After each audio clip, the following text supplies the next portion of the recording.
Maryland's most accurate forecast. Most of that heavy soaking rain has come to an end across central Maryland, but still some reduced visibility out there in spots. We get some patchy dense fog, especially northeast toward Aberdeen, Cecil County, and Elkton. Northern Baltimore County reported zero visibility in Parkton there. That's pretty dense and similar out toward Frederick and Columbia. Use the low beams. You got to make a late night trip tonight. Overall, though, radar improving. Just a couple of showers still coming down here into northern Baltimore County and edging their way into northern Harford County as well. Bigger picture, though, there is more rain on the board and more headed in our direction. Unfortunately, got another round coming in. Looks like this one's going to come in pretty late tomorrow night, about this same time. Go overnight and last into a chunk of our day on Saturday, the way it's looking right now. Let's show you some timing here on Futurecast.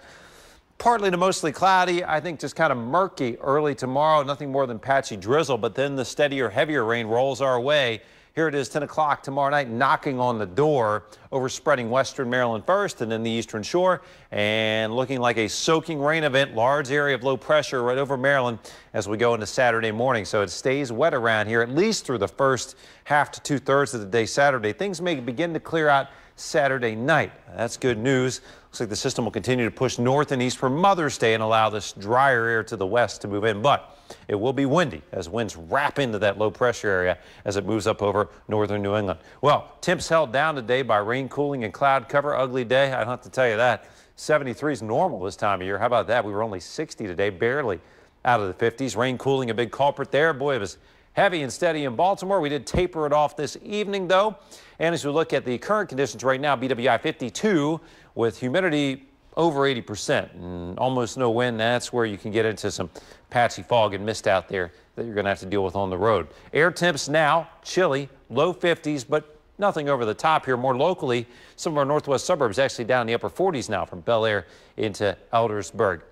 Overnight, basically more of the same. End of the day tomorrow, we start out the same, murky, but I think less rain and certainly not as much early day rain as we had today. Clouds thickening up late afternoon, showers becoming more likely after 4 o'clock, rain becoming likely as we go toward this time tomorrow night and again overnight and right into a chunk of our Saturday.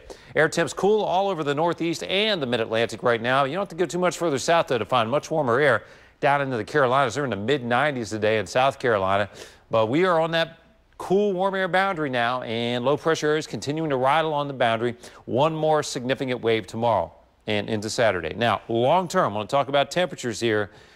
Below normal for a couple of more days here, but once we get into Monday, we start to see warm air building, and it really looks like it's going to build next week. So we're going to return to a much warmer spring, even a summer-like pattern as we go late week and into next weekend. This right now, if it works out, would mean a very warm Preakness around here. So stay tuned on that one, horse racing fans. All right, let's take a look at the setup here. 7-day forecast. Still more on and off shower action tomorrow, and then rain likely tomorrow night into at least the first half to two-thirds of the day Saturday. Slow clearing Saturday night. Sunday looks better for Mother's Day, just windy, and air temps warming up back into the 70s, improving spring weather into next week.